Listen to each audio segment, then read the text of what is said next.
When was the last time you climbed a flight of stairs and didn't think about it? No gripping the railing, no pausing halfway, no quiet little prayer that your knees hold out just one more time. If stairs have become something that genuinely worries you, I need you to hear this right now. That is not just aging. That is a fixable problem. Today I'm showing you 3 exercises that rebuild the precise muscles stairs demand as we get older. Exactly how to do them, why they work, and the mistakes that make them useless. And at the very end, one body position adjustment that will change how stairs feel the very next time you try it. Today, stay with me. Here's what nobody properly explains to you, and you deserve to understand this before we jump into anything. After 50, your body loses muscle mass at 1 to 2% every single year. By 70, many people have lost up to 40% of the strength they had in their 40s. This is called sarcopenia, and it happens to everyone who isn't doing one specific type of training to stop it. Now here's the part most videos skip. Stairs don't just need strong legs. They need 3 specific muscles firing together. Your quads to push you upward, your glutes to drive the movement, and a critically underappreciated muscle on the side of your hip called the gluteus medius, whose entire job is keeping you stable every single time one foot leaves the ground. When any one of these weakens, and sarcopenia hits all 3, your knees absorb the strain your muscles should be handling. Your balance becomes unpredictable, and slowly you start avoiding stairs altogether. That avoidance feels reasonable, but it is actually the most dangerous response of all, because the less you use those muscles, the faster they decline. Here is the clinical fact, not just motivation. These muscles respond to training at any age. I have seen it with patients in their 70s, 80s, and beyond. You have not missed the window. Let's get into it. Exercise 1, the slow sit to stand. Grab a stable, firm chair, not a soft sofa, not a plastic stool, something solid with a flat seat and a steady base. This matters more than most people realize. Sit at the very edge of the chair, feet shoulder width apart. Now slide your heels slightly back so they are behind your knees, not out in front of them. This one small foot position adjustment is everything. It shifts the workload directly onto your quads and glutes instead of letting momentum carry you through the movement. 2 options before you begin. If your balance is comfortable, cross your arms over your chest or hold them straight out in front of you.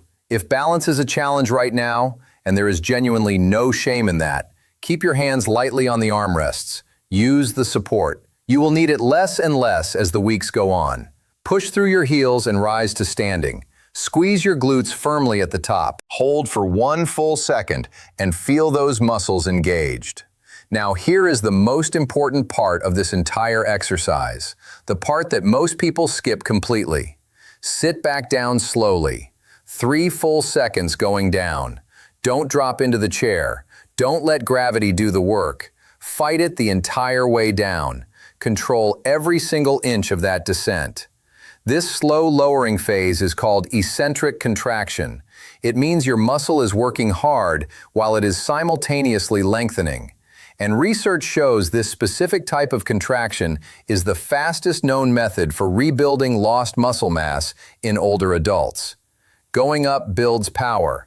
Coming down slowly builds strength and muscle mass. You absolutely need both halves of this movement. The mistake I see constantly, people rock their body forward and launch themselves upward using momentum rather than muscle. That is essentially cheating your own exercise.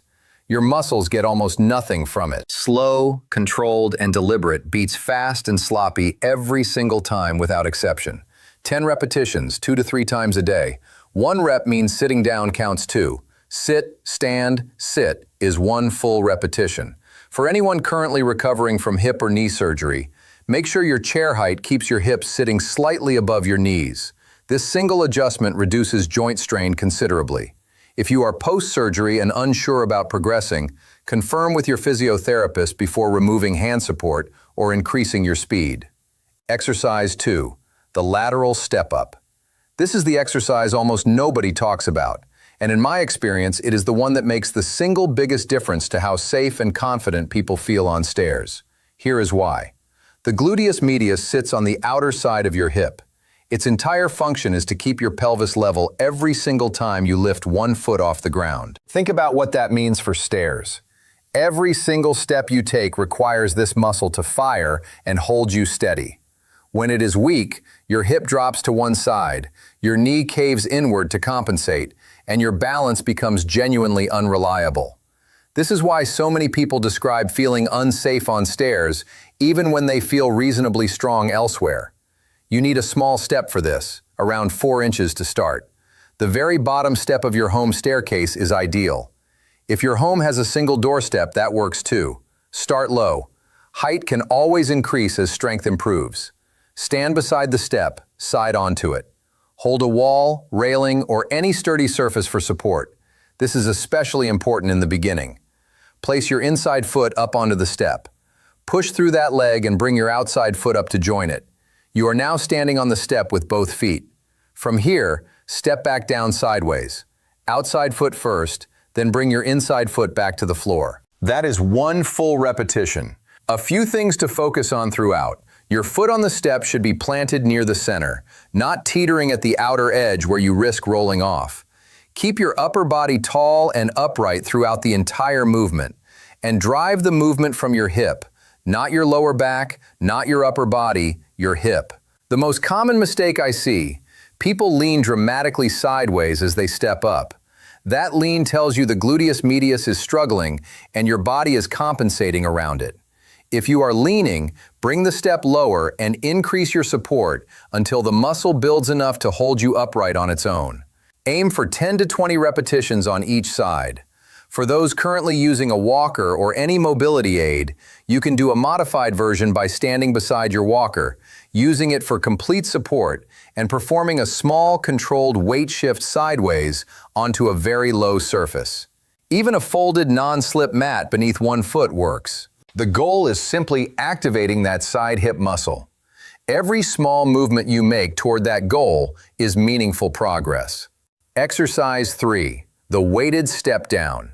This is the exercise that clinical research identified as the single most effective movement for rebuilding stair-specific strength in adults over 65. And the reason it works so powerfully is straightforward. It replicates exactly what your body needs to do on stairs, particularly going down, which is where the majority of people struggle and where most stair-related falls actually happen. Stand on your bottom stair step, facing downward toward the ground floor. Hold the handrail comfortably. Slowly lower one foot down toward the floor. Not a drop, a controlled, deliberate descent over 2 to 3 full seconds. Feel your quad and glute actively resisting gravity the entire way down. Then slowly bring that foot back up to the step. Do not push off the floor to help yourself back up. The leg still on the step does all the work of returning you. That is one repetition. Aim for 10 to 20 repetitions on each leg. Here is what makes this exercise exceptional. Once you have practiced this comfortably for about 2 weeks, add a light dumbbell held in both hands. Even 5 pounds transforms the exercise entirely. The added resistance forces your muscles into deeper eccentric contraction. Studies have found this produces significantly greater muscle fiber activation than standard leg exercises in this age group. You are not just exercising, you are specifically rebuilding the muscle fibers sarcopenia has been quietly taking from you. One critical form detail: as you lower your foot, your knee must track in line with your second or third toe. If your knee collapses inward at any point, remove the weight immediately and focus entirely on correcting the form before adding resistance back. Inward knee collapse is one of the leading causes of stair-related joint damage. This exercise exists to protect your knees, not create new problems for them.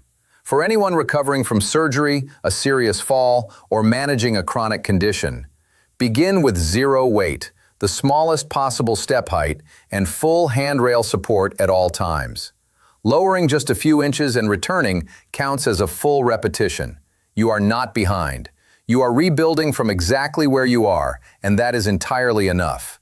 Now, the adjustment I promised you at the very beginning. Most people climb stairs by standing fairly upright, gripping the railing, and either pulling themselves up step by step or pushing their body weight straight upward. It feels natural. It feels like the safe option. But here is the physics of why both methods actually work against you. When your body weight sits behind the step you are trying to climb, your muscles are forced to fight gravity on every single movement. You are making an already difficult task dramatically harder than it needs to be. The fix is one simple shift. As you approach each step, lean slightly forward through your hips, just enough to bring your weight over your toes and over the step in front of you. That single change turns gravity from your opponent into your partner. Your body tips naturally toward the step, your lead foot plants with confidence, and your muscles manage the movement instead of fighting the physics of it. Try it on your very next trip upstairs. Lead with your hips, lean slightly forward, and feel the immediate difference. Going down. Resist every instinct to lean backward. Keep your weight centered and slightly forward, and use the railing to steady yourself rather than to hold your entire body weight up. And one practical detail worth mentioning.